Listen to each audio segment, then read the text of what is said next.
Salut à tous. La parodie que vous allez voir a été censurée par YouTube le 20 mars 2021.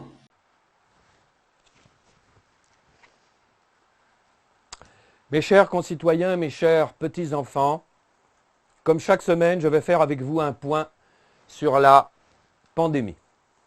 Cela fait maintenant 1 an que notre pays est durement touché. 1 an que nous faisons face à la plus grande crise sanitaire de notre histoire récente. Au 15 mars 2021, sur l'ensemble du pays, 67 309 545 personnes ont survécu au virus, soit 99,9% de la population. À noter que malgré la pandémie, la population française a augmenté de 0,3% en 2020, et ce, malgré tous nos efforts. À l'échelle mondiale, 7 milliards 973 638 306 personnes ont survécu. Le pourcentage de décès dus au ou à la Covid, c'est selon. À l'heure où je vous parle, est donc de 0,033%. La population mondiale a quant à elle augmenté de 5,62% en 2020. Dans un souci de transparence et de précision, et afin de mieux comprendre, il naît 380 000 personnes par jour dans le monde, et c'est heureux, si vous naissez au bon endroit. Le nombre total de victimes depuis le début de la pandémie équivaut donc à 1 semaine de naissance. D'après les courbes de projection qui restent à affiner, l'humanité devrait, je dis bien devrait, survivre. À ce jour, la pandémie a fait 2 653 641 victimes dans le monde. À titre de comparaison, les affections respiratoires habituelles font 2 600 000 morts par an et la malaria environ 400 000. Mais, et je tiens à le signaler, de façon à être compris, il ne s'agit pas de virus. À titre de comparaison, le virus du sida, qui lui est un virus pour lequel aucun vaccin n'a encore malheureusement été trouvé, a tué depuis le début 32 millions de personnes. Il est vrai qu'il a touché en particulier des Noirs, des homosexuels, des prostituées et des drogués. Selon le président de la Banque mondiale, 100 millions de personnes supplémentaires vont entrer dans l'extrême pauvreté au niveau mondial en 2021, suite aux mesures prises pour faire face à cette crise sanitaire. 100 millions, en particulier des jeunes pauvres sans espoir.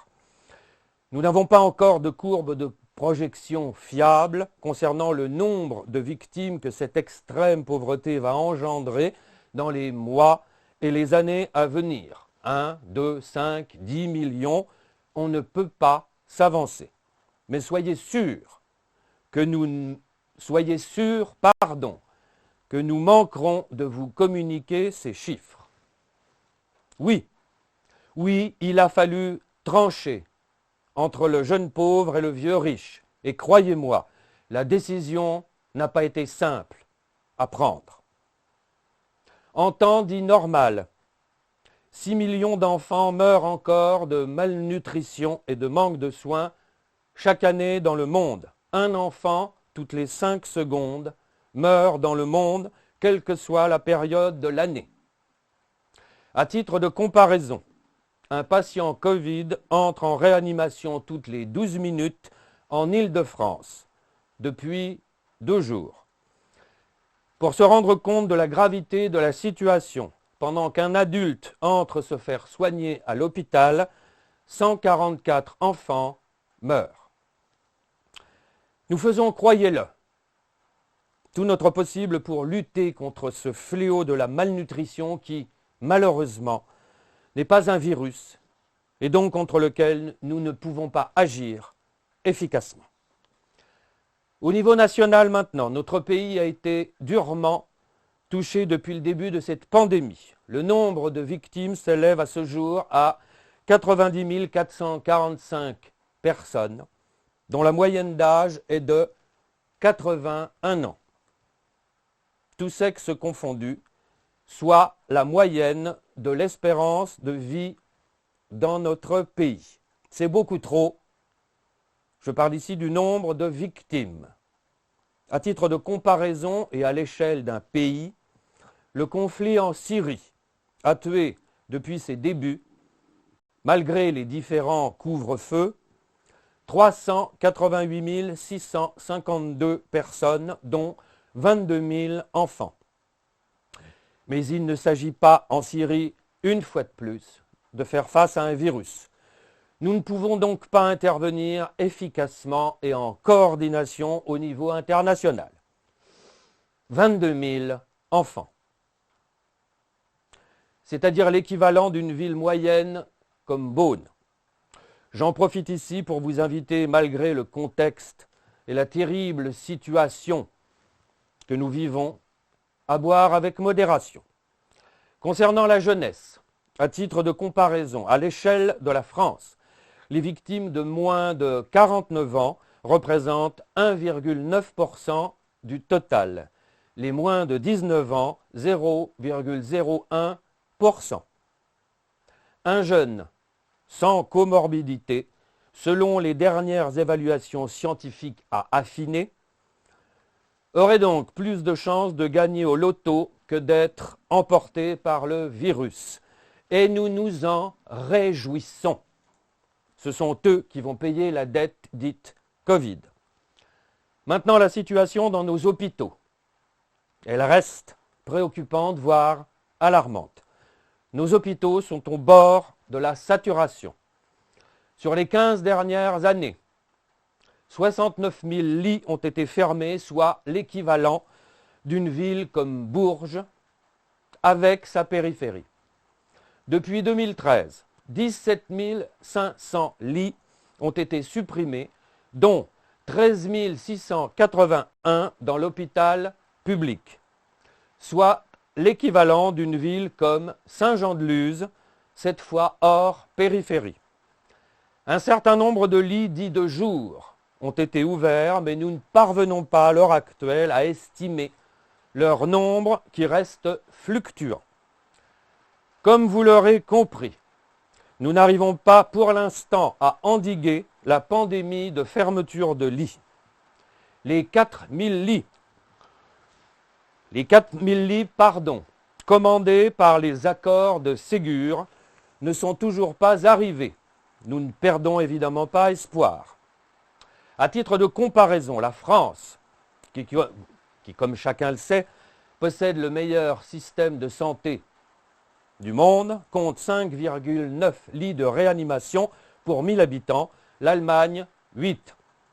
Depuis des années, mes prédécesseurs et moi-même appliquons le même triptyque que vous connaissez maintenant tous. Plus la population augmente, plus la population vieillit, plus on ferme de lits. Et nous ne varierons pas. Il en va de la vie des Français. Un point pour finir sur la vaccination. L'Union européenne a commandé au total 1,6 milliard de doses. De quoi vacciner chaque Européen 3 fois et demi.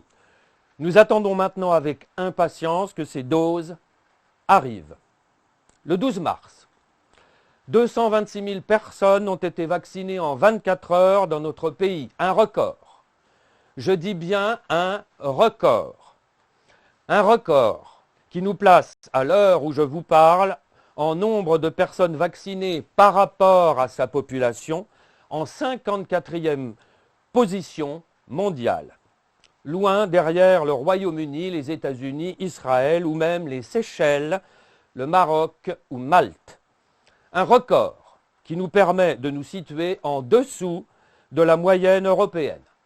Fin août, je m'y suis engagé et je m'y engage encore devant vous. 70 millions de personnes seront vaccinées en France sur les 67 millions que compte notre pays. Avant de conclure, je vais laisser la parole à la ministre de la Culture qui tient à faire un point avec vous.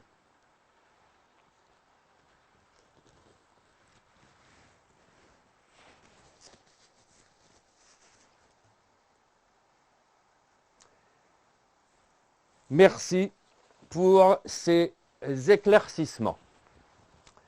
Et merci, à tous, à vous tous, mes chers compatriotes, pour votre docilité et votre obéissance aveugle. Les aides destinées à vous faire taire continueront autant que nécessaire. C'est ensemble que nous viendrons à bout de cette pandémie en suivant toujours le même triptyque que vous connaissez maintenant tous: émotion, infantilisation, culpabilisation. Je vous remercie de votre attention.